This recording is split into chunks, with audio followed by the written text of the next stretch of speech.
Монголын хүнсчний холбоо. Humba Хүнс подкаст. Сайн байцгаана уу? Монголын хүнсчний холбооны зүгээс мэрэгжлийн мэдлэг мэдээлэл өгөх Humba Хүнс подкаст та бүхэндээ хүргэж байна. Студид ярилцахаар шинжлэх ухааны технологийн их сургуулийн профессор, Монгол Улсын гавьяат баг шинжлэх ухааны доктор Цэцгийн агш маань өргөдөө ирээд байгаамаа. Бидний урилгыг хүлцэн ирсэн танд маш их баярлалаа. Тэгэхээр өнөөдөр бидний сонгосон сэдв бол транс тос түүний хэрэглээ. Тэгээд үр дагаврын талаар ярилцахаар байгаамаа. За, сайн байцгаана уу. За, би 1997 онд шинжлэх ухааны технологийн их сургуульд PhD доктор буюу боловсролын докторийн зэрэг хамгаалсан. За, энэ хамгаалсан ажлын маань сэдв үндэсний гурилан бүтээгдэхүүнийг тосон чанах технологийн судалгаа гэсэн ийм сэдвтэй байсан. 2007 онд Оросын холбооны улсын Москва хотын хүнсний үйлдвэр их сургууль дээр сайз доктор буюу шинжлэх ухааны докторийн зэрэг хамгаалсан байгаа. Энэ ажлын маань сэдв болохоор тосон чанаж болгодог гурилан бүтээгдэхүүний технологийн шинжлэх ухааны үндэслэл гэсэн ийм сэдвээр бол эрдмийн зэрэг хамгаалсан. Тэгэхээр миний энэ судалгааны ажлын үр дүнд энэ судалгааны ажлыг хийх явцад бол янз бүрийн чанлагын тос, чанлагын бүтээгдэхүүнтэй холбоотой, за тэр дотор чанлагын тосны чанах үеийн өөрчлөлт, мөн тэр дотор транс тосны өөрчлөлтийн талаар нэг хэсэг ажил бол миний судалгааны ажилд орсон байдаг. Тэгэхээр хоёулаа транс тосны талаар ярихаас өмнө хэрэглэгчдэд, үзэгчдэд зориулаад ер нь өөх тос гэж юу юм бэ? Тосны талаар ойлголт юу үгүй тийм ээ. Тэгэхээр өөх тос гэж чухам юу юм? Хүний бие организмд ямар үүрэг гүйцэтгэдэг вэ? За, тэгэхээр өөх тосны талаар ярихаас өмнө өөх тос гэж чухам юу юм? Яаж ангилдгийг гэдэг ангиллыг авч үзье гэж бодож байна. Тэгэхээр өөх тосыг бол дотор нь савнждаг, савнждаггүй гэж хоёр ангилдаг. За, савнждаг өөх тосыг болохоор дотор нь энгийн нийлмэл гэж ангилдаг. Тэгэхээр энгийн савнждаг тос дотор нь бас хоёр хувааж үздэг. Сармаг тос, лав буюу воск гэж ингэж хоёр хувааж үздэг. Тэгэхээр бидний одоо энэ өнөөдөр ярих гэдэг асуудал бол энгийн сармаг өөх липид буюу өөх тос. Энэ тухай бид нэр ярих гэж байна. Тэгэхээр тэр бас нэг энгийн өөр нэг тос байдаг нь болохоор лав гэж байгаа тийм. Энэ нь болохоор малын эвэр, туурай, яс, ноос, үс гэх мэтлэн энэний найрлаганд агуулгаж байгаа тосонд агуулгадчихэдэг. За, нийлмэл өөх тос гэдэг юм бол гол төлөөлөгч нь гликолипид, фосфолипид гэх мэтлэнгээр одоо эсийн мембраны бүтэцэд ордог, антиоксидант үүрэг гүйцэтгэдэг ийм зүйлүүд бол байдаг. Савнждаггүй тос гэдэг юм бол биологийн өндөр ач холбогдолтой, тухайлбал стероидууд тийм ээ, дааврын бүрэлдэхүүнд ордог хэмжлэгээр хүний бие организмд чухал ач холбогдолтой ийм тоснууд байдаг. Тэгэхээр бид бол өнөөдөр транс тос гэж хүм одоо юунаас үүсдэг, яагаад ямар ач холбогдолтой гэдгийг ярихын тулд өөх тос гэж юу юм бэ гэдгийг ярих нь шүү дээ. Тэгэхээр өөх тос гэдэг бол гэлцэрийн тосны хүчлүүдээс тогтсон ийм нийлмэл эфир. Өөрөөр хэлбэл энгийн сармаг одоо өөх тос гэдэг юм. Тэгэхээр өөх тосны үүрэг ач холбогдол нь юу юм бэ гэхээр зохистой хэмжээнд хэрэглэсэн тохиолдолд хүний биед бол тодорхой хэмжээний энерги их үүсвэр болно. Тэгэхээр тухайлбал хүн хоол хүнсээ хэрэглэлээ гэж бодъё те. Тэгэхэд хүний биед орсон 1 грамм тос шингэж одоо эсэлдэж задрахтаа 9 ккал орчим элч дулааныг ялгаруулждаг. Тэгвэл бас үндсэн одоо хүнсний бүтээгдэхүүний найрлаганд ордог үндсэн бодисгэд нүүрс ус гэдэг авахд бол нүүрс ус бол 1 грамм нь хүний биед ороо шингэхдээ 4 ккал элчийг ялгаруулдаг байх чинь. Тэ уураг гэхэд 1 грамм нь 375 ккал элч ялгаруулдаг. Тэгэхээр өөх тос бол хамгийн их элч дулааны хүнд өгдөг. За, тэгээ хүний биеийн дулааныг зохицуулдаг. За, тэгээд тархи мэдрэлийн системийн үйл ажиллагааг зохицуулдаг. Ялангуяа хүүхдийн тархи мэдрэл харааны тогтолцоог бүрдүүлж байдаг. Ялангуяа эхийн хөвлөд одоо бүрэлдэж бий болж байгаа хүүхдийн тийм ээ тархи мэдрэл тэгээд харааны систем төр тогтолцоог бол бүрдүүлж бий болгож өгдөг. За, тэрнээс гадна эсийн мембраны бүтэцэд оролцдог. За, тэгээд тосон дуустдаг Е, Д, К гэх мэтлэн энэ амин дэмүүдийг өөртөө уусгаж бас бодисын солилцоонд оролцож байдаг. Мөн арьс, үс гэх мэтлэн хүний хамгийн одоо их үр гүйцэтгэдэг энэ арьс үсний хэвийн үйл ажиллагааг хангахад бол бас чухал ач холбогдолтой байдаг. Тэгэхээр хансан болон ханаагүй тос гэж байдаг тийм ээ. Тосны хүчил гэж тийм. Тэгэхээр хансан тос нь одоо хүний бие муу, ханаагүй тос нь сайн гэж хүмүүсийн донд тийм ойлголтууд яваад байдаг. Та энэ талаар ярьж байна. За тэгэхээр өөх тосны бүрэлдэхүүнд бол хансан ба ханаагүй тосны хүчлүүд гэж байна. За тэгэхээр хансан тосны хүчил гэдэг болохоор ердийн тасалгааны температурт хатуу төлөв байдалтай.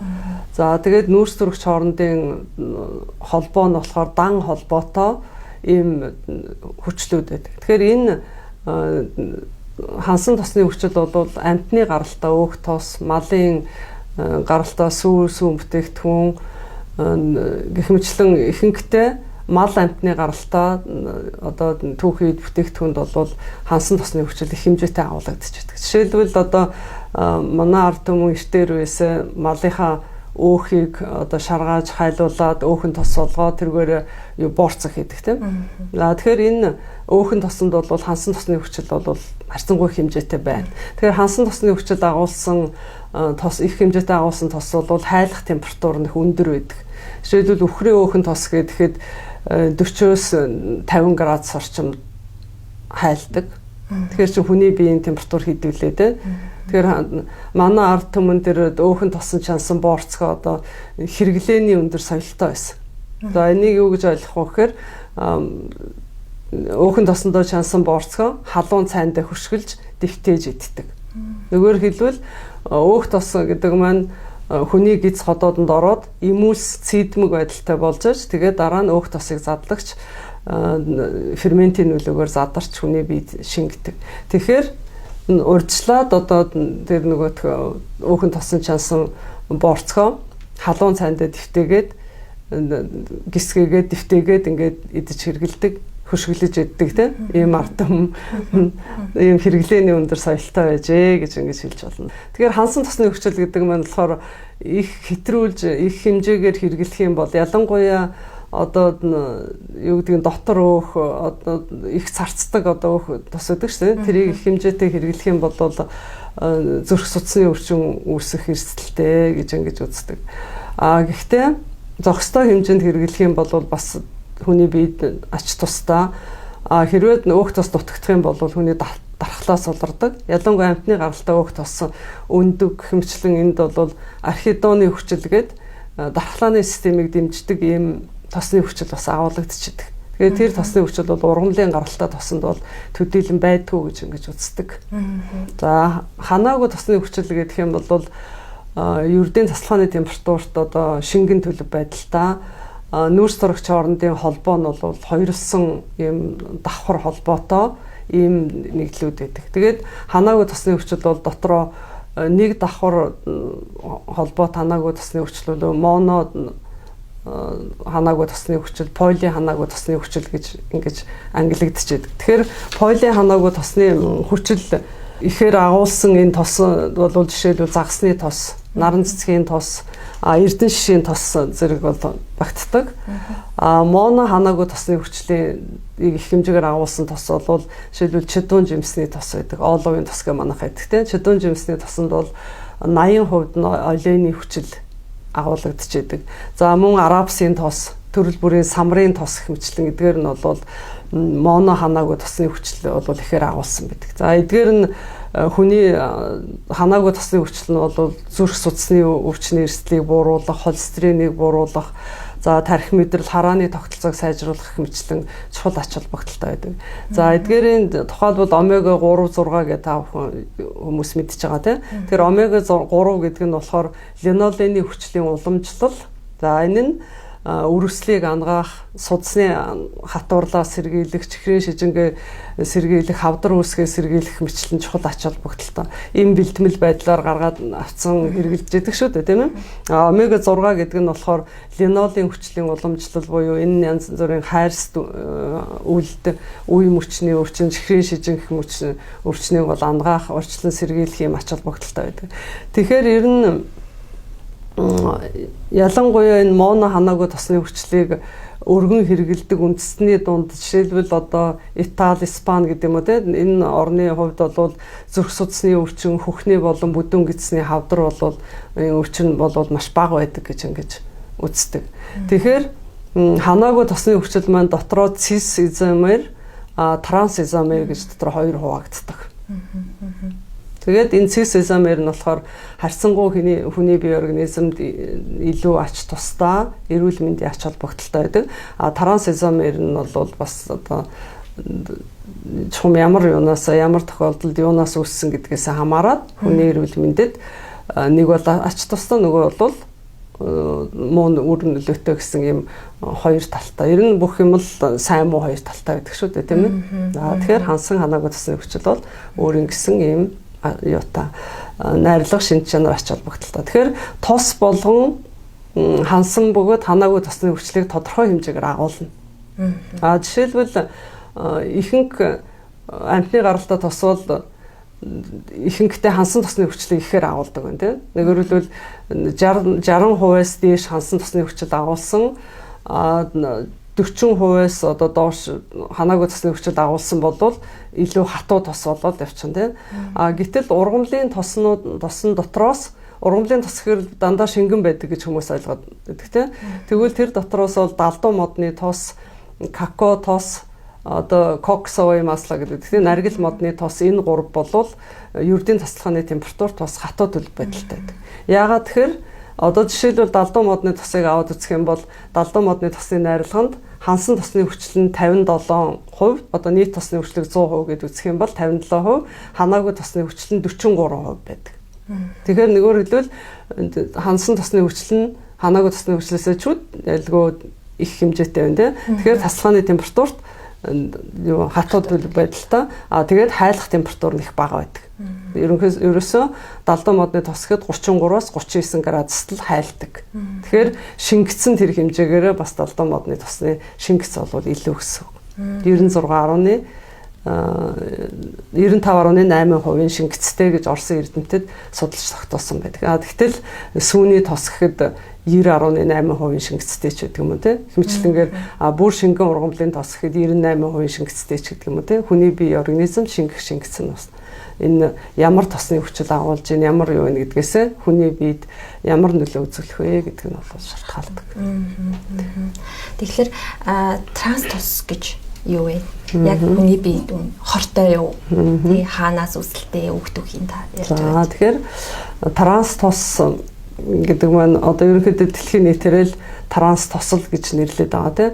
За яг жинхнээсээ бол ханаагүй тосны хүчлийн транс изомерууд гэж ингэж нэрлэх ёстой. Транс тос гэдэг маань транс изомер гэдэг нь юу юм бэ гэхээр хоёрлсон холбоонд нь нөгөө ус төрөгчийг нэгдүүлэх урвалд оруулаад тэгээд нүүрс төрөгч хоорондын нөгөө давхар холбоог халах юм уу эсвэл тодорхой байрыг нь өөрчлөөд геометрийн изомерууд цис транс юм уу транс изомеруудыг үүсгэж энэ транс изомер бол бий болдог байна. Тэгэхээр зүгээр товчхондоо хэлэх юм бол шингэн тосыг ус төрөгчжүүлэх замаар ус төрөгч нэгдүүлэх замаар хатуу тос болгож гаргаж авч байгаа энэ процессын үр дүнд л транс тос бол их хэмжээгээр үүсдэг. За тэгвэл транс тос бол дотроо бас хоёр хуваагддаг. Нэгдүгээрт нь байгалийн цэвэр транс тос. Транс изомер тийм. Одоо транс тос гэж хэлэх нь ч одоо юу юм бэ? Ханаагүй тосны хүчлийн транс изомерууд байгалийн цэвэр гаралтай гэж байна. Тэгэхээр байгалийн цэвэр гаралтай транс изомерууд ямар одоо бүтээгдэхүүн түүхийд дагуулгдах вэ гэхээр хэвэгч малын сүү, мах, тос энд бол нэг дунджаар 5-8% нь агуулгадчихдаг. Тэрнээс багч байж болно, ихч байж болно. Ерөнхийдөө дунджаар нэг 5-8% нь байгалийн цэвэр транс изомерууд агуулгадчихдаг. Харин хоёр дахь нь бол зохиомлоор гаргаж авсан, зохиомлоор үүссэн ийм транс изомерууд байна. За энэ нь болохоор нөгөө шингэн тосыг хатуу тос болгох явцад ус төрөгчшүүлэх замаар хими аргаар боловсруулалт хийсний үр дүнд үүссэн транс изомерууд. За энэ таранс изомерууд дотроос эрдэмтдийн хийсэн судалгааны үр дүнгээс харахад бол линолын хүчлийн таранс изомер бол илүү бусдаасаа илүү бол хүний бие организмд хор нөлөөтэй судасны хатуурал үүсгдэг, зүрх судасны өвчин үүсгдэг гэх мэтлэнгээр бол судалж тогтоосон байдаг. Яг таранс тосны жишээ гэх юм бол манайхан сайн мэдж байгаа маргарин байна. Тэгэхээр шингэн тосыг хатуу тос болгож гаргаад саломас гэдэг юм зүйлийг гаргаж авдаг. Тэгэхээр маргарин гэдэг маань шууд таранс тос гэж ингэж ойлгож болохгүй. Ягаад тэгэхээр шингэн тосыг хатуу тос болгож гаргаж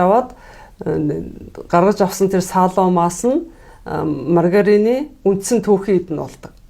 Гэхдээ маргаринда тодорхой хуваар орно. Одоо 8%-аас дээш одоо хэдэн хувь ч гэдэг нь тийм хэмжлэнгээр хэрвээ маргаринд их л хэмжээтэй саломас орох юм бол нөгөөрлөл таранс изомер хүний бие организмд хор нөлөөтэй болж ирнэ. Юун саломасын хэмжээ нь бага. Тэгээ өөр тэн дээр нэмэгдэл юу ордын гэхээр сүүн бүтээгдэхүүн орж болно, цэцгийн тоос орж болно. Тэгээд амтлагч үнэрт нэгдлүүд, түүхийдүүд, лецитин, антиоксидантууд, тэгээд л одоо янз бүрийн байгалийн будагч бодис юм уу, янз бүрийн будагч бодис гэдэг юм уу, тэг хэмчлэн янз бүрийн одоо амин дэмч гэдэг юм уу гэх мэт зүйлүүдийг бол нэмж өгч маргариныг гаргаж авдаг. Тэгэхээр маргарин бол хамгийн таранс тосны гол төлөөлөгч гэж ингэж ойлгож болно. Мөн түүнээс гадна өөх тосыг их удаан ингэж юу яах те халааж хэрэглэх олон давтан одоо хуушуур чанах ч юм уу боорцог чанах ч юм уу те олон давтан удаан одоо шүүж тунгааж цэвэршүүлж ихгүйгээр хэрэглэх эсвэл одоо дан тосыг 200 градусаас өндөр температурт халаах энэ тохиолдолд бол бас таранс изомерууд үүсч болно. Тэгэхээр үйлдвэрлэлийн тохиолдолд бол чанлагын тосыг боорцог чанахтаа 165-аас 175 градуст л тосоо халааж хэрэгэлдэг. Тэгэхээр тэр чанлагын тосыг бол 165-аас 175 градуст халааж хэрэгэлдэг учраас тэнд бол тийм аюултай таранс изомер үүсэх бол нөхцөл бүрдэхгүй. Мөн одоо маргариныг жигнэмэл боов юунд жигнэмэг мэтлэн ийм гурилан бүтээгдэхүүнд хэрэгэлдэг учраас одоо аюултай гэж хүмүүс ойлгодог тийм. Тэгвэл энэ маргарин бол дотор бас маш их олон янз байдаг. Одоо тэр нөгөөх их түүхийд нь юу саломас дээрээс юу хэрэгжилж дээ тийм. Ямар юу байна уу найрлагатай байна уу гэдгээс хамаарат. Тэгээд ч нэр усан ч гэсэн ялгаатай байдаг тийм. Тивёрдын маргарин ч гэдэм хатуу маргарин, зөөлөн маргарин, шингэн маргарин тэгээд өшөө маргарин ч нөгөө сливчний маргарин гэдэг тийм. Сливчний маргарин гэхээр нөгөө саломас дээрээс нэг 20-25% нэдэг юм уу 10% нэдэг юм уу цэцгийн тос натуралны цэцгийн тос нэмсэн байх жишээтэй малуучны маргарин ч гэдэг юм уу тэгвэл нөгөө саломас дээрээс бас нөгөө сүүн бүтээгдэхүүний гаралтаа цэцгийн одоо нэмсэн ч байдаг юм уу хэмчлэн дотор бол маш олон юм ялгаатай байдаг. Тэгээд ч үйлдвэрүүд бол ялангуяа талх нарийн бовны үйлдвэрүүд бол Оросын холбооны улсаас юу түүхийдэд авдаг шүү дээ маргарин. Тэнд бол Оросын ГОСТ бол 2015 оноос бол үйлдвэрийн зорилтоор хэрэгжилж байгаа маргарины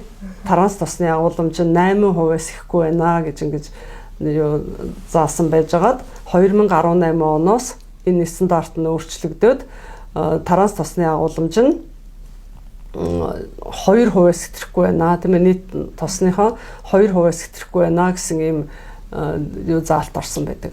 Харин 15 оны стандарттай бол шууд хүнсэнд хэрэглэх нөгөө талхандаа түрхэж иддэг маргарин гэдэг ч тийм ээ. Тэр шууд хүнсэнд хэрэглэх маргарины таранс тосны агуулмж бол нийт тосныхоо 20% хүртэл байна гэж ингэж заасан байдаг. Энэ бол харьцангуй өндөр үзүүлэлттэй. Тэгэхээр үйлдвэрийн зорилттой хэрэгжилж байгаа маргаринд бол таранс тосны агуулмж бол 2-оос илүүгүй хуваар нийт тосны хэмжээнийх нь 2-оос ихэхгүй хуваар бол агуулгадж байдаг. Хүний бие организмд яг тосны хүчлийн трансизомерууд үүсгэх тийм их үүсвэрүүд ямар их үүсвэрүүд байж болох вэ? За тэгэхээр их үүсвэр гэдэг юм бол эрдэмтдийн судалж тогтоосоор бол 4 их үүсвэр байна гэж ингэж үзэж байгаа. Тэгэхээр нэгдүгээрт нь болохоор нөгөө ус төрөгчжүүлд хэсэгчлэн ус төрөгчжүүлсэн тос буюу саломаас түүгээр үйлдвэрлэсэн маргарин. Хоёрдугаарт нь болохоор өндөр температурт одоо боловсруулсан байдаг юм өндөр температурт халаасан тосны үүссэн тийм тараас изомеруудыг хүн хоол хүнсээрээ дамжуулж хэрэглэх тохиолдол байж болно. Энэ эрсдэл байж болно. Гуравдугаарт нь болохоор янз бүрийн тийм зохиомол тэжээлээр тэжээсэн хэвэгч мал зүгээр байгалийн цэвэр одоо манай орны хувьд бол бэлчээрийн Монгол малд бол тийм таранс изомер бол байхгүй шүү дээ. Тэгвэл одоо өөр бусад орны хувьд одоо янз бүрийн тэжээлэр тэжээх тийм ээ таранс изомер агуулсан зохиомол тэжээл антибиотик хэрэглэх энэ тохиолдолд бол бас мал амтан одоо шувуу гахаад дахиад одоо өхөр хонь ямаач гэдэг юм уу те энэ малын хувьд бол бас таранс изомер агуулсан их үүсвэр хүн одоо хоол хүнсээр дамжиж хэрэглэх юм нөхцөл бүрдэх талтай. Гэхдээ монголчуудын хувьд бол бидний хувьд бол бэлчээрийн цэвэр монгол мал юм ахад хэрэгжилж байгаа учраас ийм таранс тосны асуудал бол байхгүй. За дөрөвдүгээрт нь бол янз бүрийн тийм зохиомлоор гаргаж авсан нэмэлт бэлтгэл жишээлбэл одоо кофений сүүрч гэдэг юм, майонез ч гэдэг юм уу те. Тэгээд сүү орлогч малын сүг орлогч гэдэг юм уу те мэтлэнгээр маш олон янзын юунууд зарим сувлийн ач холбогдолтой очигдсан те янз бүрийн амьдын бэлтгэл усад юу нэмсэн тийм ээ их үүсвэр нь юу одоо таранс тос агуулсан юм түүх үед оролцсон ч гэдэг юм уу те хэмжлэн ийм дөрвөн их үүсвэрээс бол хүн хоол хүнсээрээ дамжуулаад авч хэрэгжилж хэрэгэлдэг гэж ингэж үздэг. Тэгвэл хүнсний үйлдвэрийн хувьд ялангуяа манай үндэсний үйлдвэрийн хувьд бол энэ дээр бол эрсдэл багтаа гэж би бодож байна. Би түрүүн хэлсэндээ чанлагын тосыг хэрэглэхдээ бол 165-аас 175 градус халаадаг. Тэгэхээр тэн дээр бол 200 градусаас тийш халаагаагүй учраас тэнцээ эрсдэл үүсэх нөхцөл байхгүй. Жиглэлтийн бүтээгдэхүүний хувьд болохоор жигнэх фишингийн температур 200-аас 220 градус байдаг. Гэхдээ одоо 10-аас 15 минут байдаг юм 20 минут байдаг юм бүтээгдэхүүнээ жигнэх явцад жигнээд яг жигнэлтээс гарах үедээ нөгөө бүтээгдэхүүний гаднах гадаргуу гэж байдаг. Гаднах хэсгээр нь температур нь 113-аас 117 градус байдаг. Төв хэсэг буюу хичнээн нэмгэн бүтээгдэхүүн байлаа ч гэсэн яг гол хэсэгт нь бол 93-аас 97 градустай байдаг. Тэгэхээр тэнд бол бас тийм өндөр температурын боловсруулалт бол хийгдэхгүй байгаа учраас таранс изомер үүсэх бол нөхцөл бүрдэхгүй.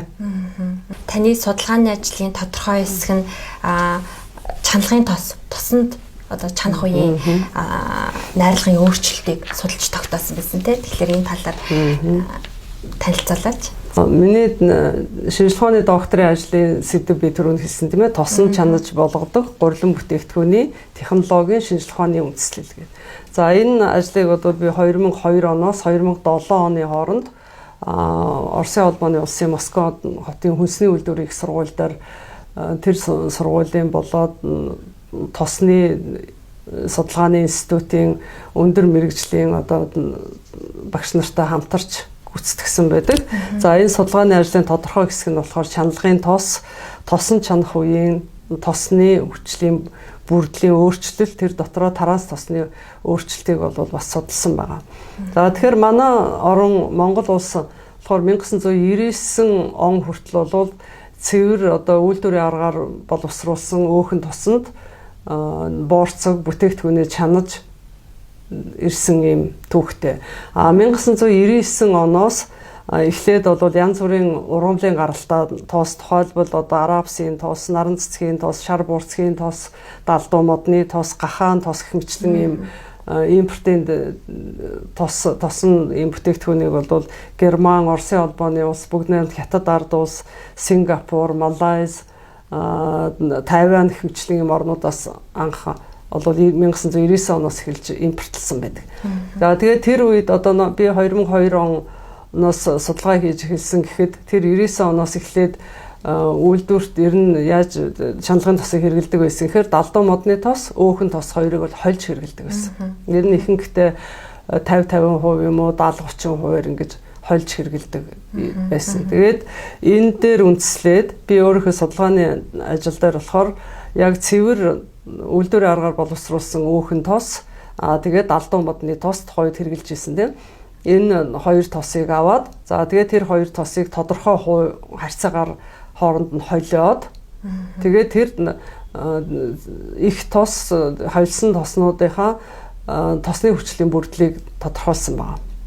За тэгээд тэр тосыг холихдоо одоо 90 10 70 30 50 50 тэгэл 30 70 10 90 10 ч гэдэг юм уу хэмжлэн ингээд 5 6 хувилбар гаргаад за тэгээд тэр дотроосоо тэр тосны хүчлийн бүрдэл транс тосны хэмжээгээр нь ингээд авч үзээд ерөнхийдөө 70-30-ын харьцаатай холсон тос бол ерөнхийдөө чанлага явуулахад илүү тохиромжтой юм байна гэж ингэж үзсэн.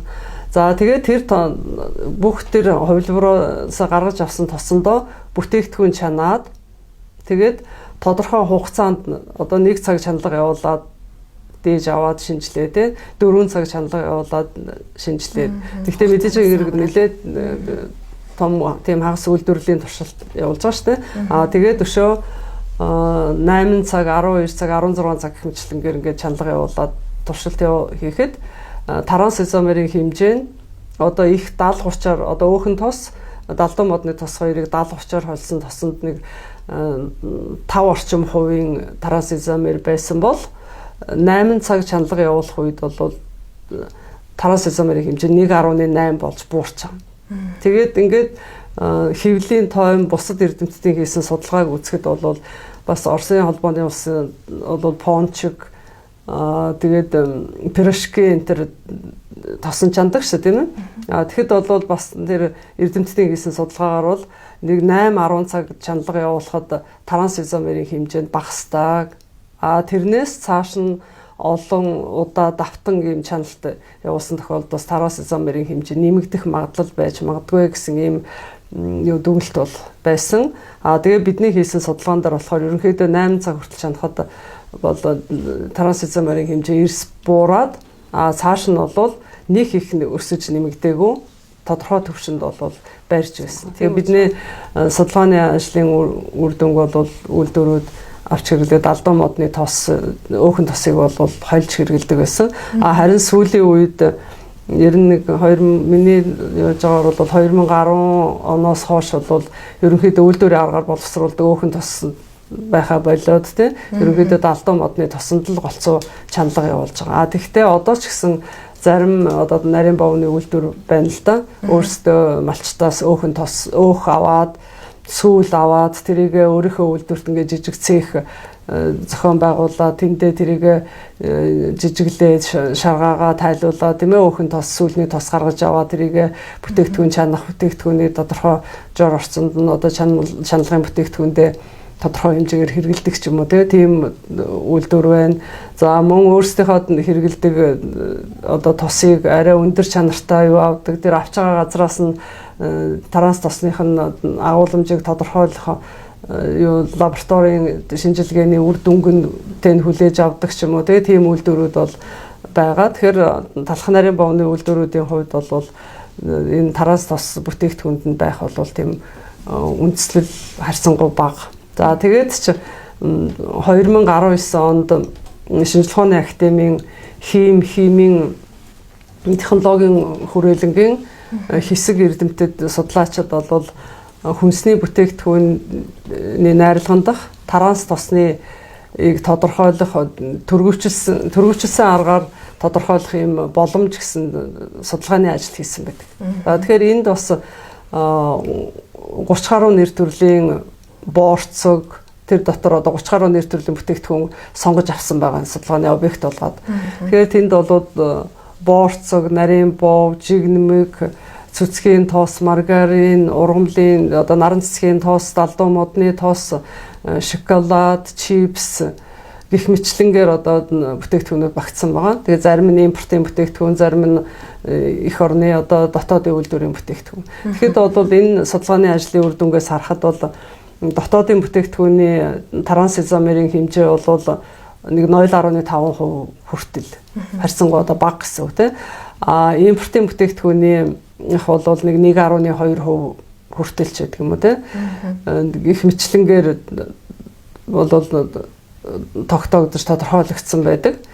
Тэгэхээр ер нь бол тэр гурилан бүтээгдэхүүнд трансизомер харьцангуй их байгаад хүний биед илүү хор нөлөө үзүүлнэ гэдэг ойлголт бол шинжилгээ ухааны үүднээс тайлбарлахад бол төдийлөн тийм зөв зүйтэй асуудал биш ээ. Тэгээд ч одоо сүүлийн үед дэлхийн нийтийн хэмжээнд нэлээд хурцаар тавигдаж байгаа асуудал учраас нөгөөх маргарин үйлдвэрлэх технологи бол шинжилсэн технологиуд гараад нөгөө трансизомерийн хэмжээг багасгах тийм тэр трансизомер агуулсан саломасын хэмжээг нь одоо орцыг нь бууруулах ийм зохистой харьцаад бий болгох тийм ээ зөндөө судалгаа шинжилгээний ажлууд бол хийгдэж байгаа. Транс тос ингээд байгалийн болон ингээд зохиомл гэдэг хоёр янз байгаад байна тийм. Тэгэхээр яг үйлдвэрийн аргаар гаргаж авсан транс тос хүний биед ямар хор нөлөөтэй юм бэ? За тэгэхээр эрдэмтдийн хийсэн судалгааны үр дүн харахад бол шингэн тосыг ус төрөгчжүүлэх замаар одоо химийн уруулын үр дүнд хатуу тос болгосон тохиолдолд трансизомер үүссэн тэр трансизомерд бол хүний бие организмд хортой гэдгийг бол тогтооцсон байдаг. Тухайлбал анх одоо энэ трансизомер гэдэг нь анх яаж үүссэн юм бэ гэхээр 1900-аад оны үед анх одоо шингэн тосыг хатуу тос болгох замаар тийм ус төрөгчжүүлэх замаар энэ гидрогенжүүлэх процесс, гидрогенизаци гэдэг энэ процессыг бол анх судалж тогтоогоод Америк нэгдсэн улсад 1909 оноос энэний патентыг эзэмших болоод 1911 онд хөнгөн ургамлын шингэн тосыг одоо хатуу тос болгож худалдаанд гаргаж байсан юм түүхтэй байдаг. Тэгэхээр яагаад энэ ингэж бий болсон юм бэ гэхээр ургамлын тос бол олон дутагдaltaй талыг агуулждаг. Ургамлын шингэн тос. Ямар дутагдaltaй тал байдгийг гэхээр амархан эсэлдэж мууддаг. Тэгээ хадгалалт авах чадвар муутай. Тэгээд хадгалтын үед гэрлийн нөлөө, дулааны нөлөө, хүчил төрөгчийн нөлөө ч гэдэг юм уу тийм ээ. Олон гадны нөлөөллийн улмаас бол амархан мууддаг.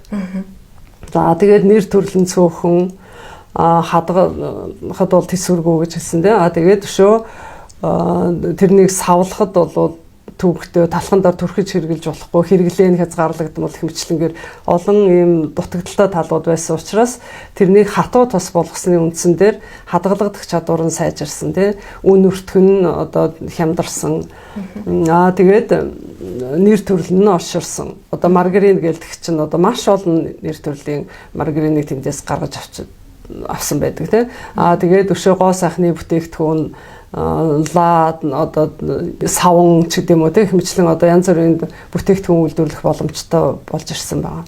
Байгалийн одоо цэвэр трансизомер гэдэг нь болохоор сүүлийн үед эрдэмтэд судлаад одоо үнэний сүүний тосноос гаргаж авсан уремний хүчил, вакцины хүчил хэмжлэн ийм природны цэвэр одоо трансизомер болохоор хүний одоо хорт хавдар тухайлбал хөхний хорт хавдар, ходоодны хавдар, шулуун гидсний хавдар хэмжлэн ийм хавдрын эсийн өсөлтийг зогсоох тиймээ сааруулах ийм үйлчлэл үзүүлж байна гэж ингэж судалж тогтоосон байдаг. Харин одоо линолын хүчлийн трансизомер гэдэг юм уу те ялангуяа линолын хүчлийн трансизомерыг бол хүнд бол зүрх судасны өвчин үүсгэх юуны зүрхний титэм судасны өөрчлөл үүсэх, даралт ихсэх, тийм ээ холестерины хэмжээг нэмэгдүүлэх, ялангуяа бага нягттай ийм липопротеины хэмжээг нэмэгдүүлэх, нийт холестерины хэмжээг нэмэгдүүлэх гэх мэтлэнгээр ялангуяа хамгийн одоо үхлийн гол шалтгаан болоод байгаа зүрх судасны өвчнийг эрсдлийг бол илүү одоо үүсгэж байна гэж ингэж утсан байдаг. Тийм. Тэгэхээр нэг нь одоо хүний бие сөрөг нөлөөтэй гэдэг нь нотлогдсон, батлагдсан зүйл ах нь тий. Тэгэхээр дэлхийн эрүүл мэндийн байгууллагаас ер нь ямар зөвлөмж гаргаж байна? За тэгэхээр анх бол 1990-ад оны үед Америкийн нэгдсэн улс барууны орнуудын хэвлэлээр одоо энэ таранс тосноос болоод юуны зүрх судасны өвчлөл одоо зүрх судасны өвчлөлөөс үүдэлтэй нас баралт бол ихсэж байна гэдэг ийм мэдээлэл бол анх тархсан байдаг. За тэгээд тэр үндсэн дээр 1993 оноос Америкийн нэгдсэн улсын эрдэмтэд 85,000 орчим янз бүрийн насны зүрх судасны өвчин болон чихрийн шижин өвчнөр өвдөөгүй ийм сувилагчдыг одоо судалгаанд хамруулад за тэгээд тэр хүмүүст хоногийн нийт илчилгээх нь 2%-аас илүү 2% тэнцэх хэмжээний ийм таранс тос агуулсан хүнсний бүтээгдэхүүн хэрэглүүлэхэд нийтдээ 20 жилийн судалгаа хийсэн байдаг. Тэгээ энэ хугацаанд одоо шинжил судлаад үзэхэд бол зүрхний титэм судасны өвчлөл бол бараг 2 дахин ихсжээ. Өшөөд энэс үүдэлтэй одоо нас баралтын хэмжээ бол 1.5 дахин шав ихссэн байна гэдгийг ингэж тогтоосон байдаг. За тийм учраас 2003 онд анх Дэлхийн эрүүл мэндийн байгууллага таранс тосны хэрэглээний хэмжээг хоногт хоол хүнсээр авбал зогт нийт илчилгээний 1%-аас ихэхгүй хэмжээнд хэрэглэх нь зүйтэй гэж ингэж тогтоосон байдаг. Тэгээ энэ зөвлөмжийн үндсэн дээр Европын холбооны ер нь бараг бүх орнууд тэгээ дээрэс нь Турк, Америк нэгдсэн улс, Канада, Аргентин, Израиль за тэгээд Япон, бүгд нэг Хятад улс, Тайван, Таиланд хвчлэнгээр маш их олон орнууд өөрсдийнхөө Оросын холбооны улсын хэрэглээний хэмжээг бол нийт хоногийн илчилгээний 1%-аас хэтрүүлэхгүй байна гэд хуульчлаад заагаад өгсөн байдаг.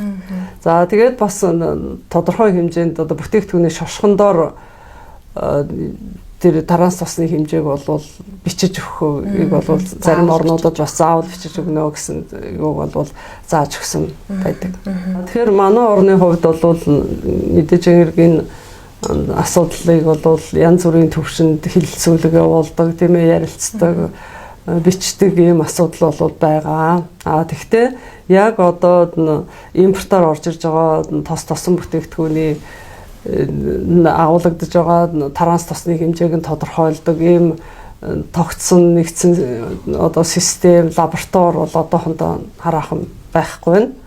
2015 онд батлагдсан 2016-аас 2025 онд хэрэгжүүлэхээр ингэж тогтсон хүн амын Монгол одоо хүн амын хоол тэжээл үндэсний хөтөлбөр гэж батлагдсан байна. Тэр үндэсний хөтөлбөрт бол бас тодорхой хэмжээний таранс тосны талаар бол хэд хэдэн заалтууд бол орсон байдаг. Жишээлбэл таранс тос бол сургуулийн орчинд эмнэлэг соёлын орчинд бол таранс тостод их хэмжээний давс чихэр агуулсан таранс тос агуулсан юм хүнсний бүтээгдэхүүнийг хэрэглүүлэхгүй. Эсвэл импортоор орж ирж байгаа таранс тосны татварыг бол нэмэгдүүлнэ ч гэдэг юм уу, тийм. Гэх мэтлэнгээр заалтууд бол орсон байдаг. Харамсалтай нь энэ бол яг бодит амьдрал дээр бодит байдал дээр бол одоохондоо яг одоо хэрэгжээгүй явж байна. Гэхдээ бас манад үйлдвэр аж ахуйн газрууд өөрсдөө хэрэгжилж байгаа түүхийн эдтэй илүү анхаарал тавьдаг, тийм. Ямар түүхийн давч хэрэглэх үү гэдгээ бол одоо ер нь зах зээлийн өнөөгийн үед бол өрсөлдөө ихтэй юм болсон тохиолдолд бол үйлдвэрүүд бол ихээхэн хэрэглэх түүхийн материал бол өөрсдөө бас зарим үйлдвэрүүд бол гадаадд нөгөө авдаг газраас шинжилгээг нь хийлгүүлээ таранс тосны хэмжээг нь тодорхойлуулсан ч байх жишээтэй хэрэглэж байгаа тэр маргарин, галдуу модны тосоо бол бас дээр шошго мэдээллийн одоо зөв бичсэн зөв юутай газраас одоо хүлээж авдаг ч юм уу их мэтлэнгээр бол ихээхэн бол анхаарал тавьж байгаа. Гэхдээ төр засгийн хэмжээнд төрийн захиргааны төв байгууллагуудын хэмжээнд бол энэ хүн амын хоол тэжээл үндэсний хөтөлбөрийг хэрэгжүүлэхдээ хүн амынхаа эрүүл мэндэд ямар эрсдэл учраад байгаа юм. Юунаас болоод байгаа юм те бодиттой одоо тараас тосноос болоод жилдээ хичнээн хэмжээний одоо зүрх судасны өөрчлөл үүсээд байгаа юм. Хичнээн хэмжээний тэрнээс үүдэлтэй нас баралт тохиолдоод байгаа гэдгийг бол нарийн тогтоож гаргаж тийм ээ тэн дээрээ арга хэмжээ авахд шаардлагатай бол гэж ингэж үзэж байгаа. Одоогор бол тийм тогтсон систем юу бол байхгүй байна л гэж үзэж байна. За тэгэхээр хоёулаа ярианыхаа сүүлийн хэсэгтээ оръё. Энэ бол хэрэглэгчдэд өгөх зөвлөмж хэсэг байгаа. Тэгэхээр та хэрэглэгчд зориулаад зөвлөгөө өгөхгүй тийм. Тосыг одоо ямар нөхцөлд яаж хадгалах юм, яаж зөв хэрэглэх юм гэдэг талаар. За тэгэхээр хэрэглэгчдийн хувьд бол үндэсний одоо дотоодын үйлдвэрийн бүтээгдэхүүнээсээ бол янз бүрийн тараас тосны юу байхгүй гэж одоо сенсац үүсгэхийн оронд импортоор орж ирж байгаа янз бүрийн маргарин одоо тэр төрхтөг шоколад ч гэдэг юм уу майонез тосон бүтээгдэхүүний шошгоны мэдээлэлтэй сайн танилцаж тийм ээ зөв сонголт хийх нь зүйтэй гэж бодож байгаа. Тэгээд мөн юу ялангуяа ургамлын тосыг хадгалахдаа нарны тусгалаас хоол тийм хадгалах хэрэгтэй. Нарны тусгал хадгалаад ах юм бол ургамлын тос маань амархан эсэлдэж чанар нь мууддаг. За тийм учраас гэр орны нөхцөлд ч юм уу худалдааны байгууллагын нөхцөлд ч юм уу тийм ээ тосон бүтээгдэхүүнийг хадгалах нөхцөл гормыг бол бас сайн мөрдөх хэрэгтэй.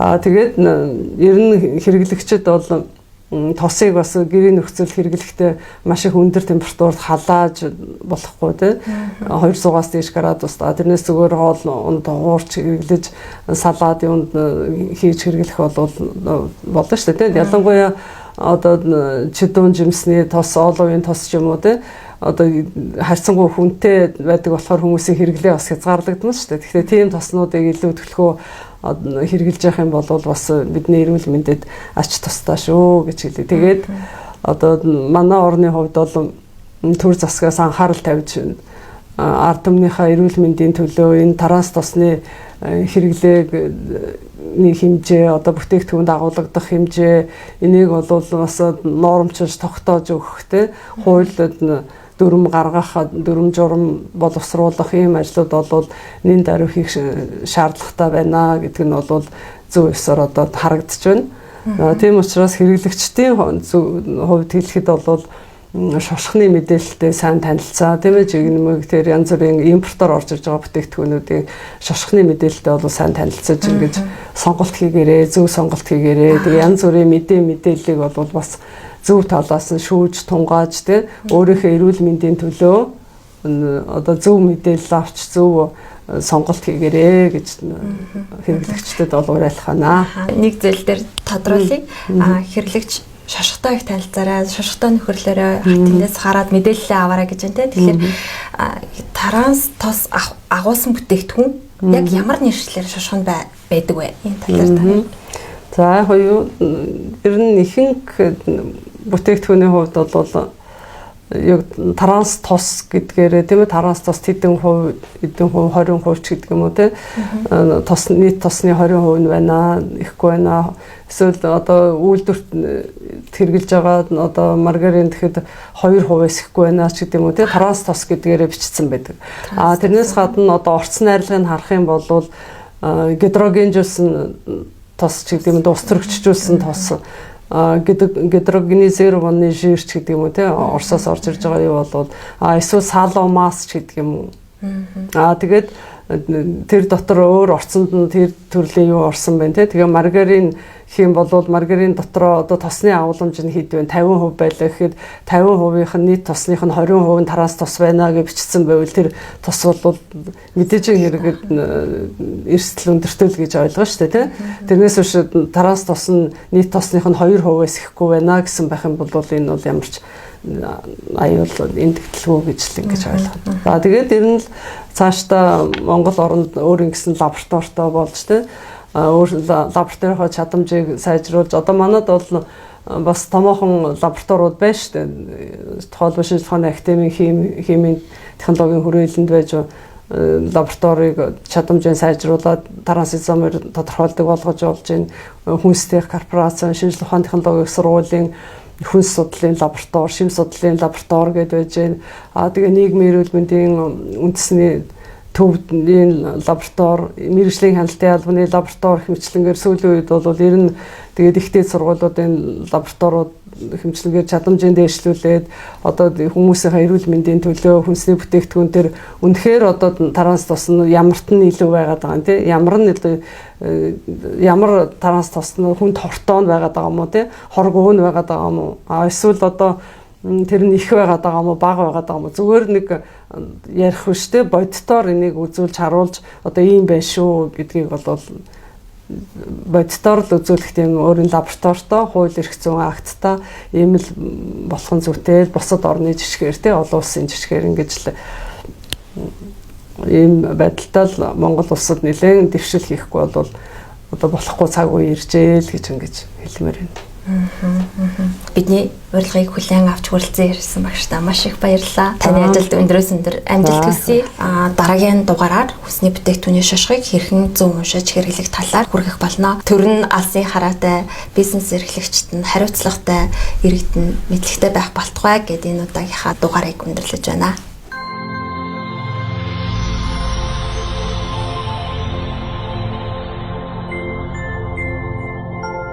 Монголын хүнсчний холбоо. Humba Хүнс подкаст.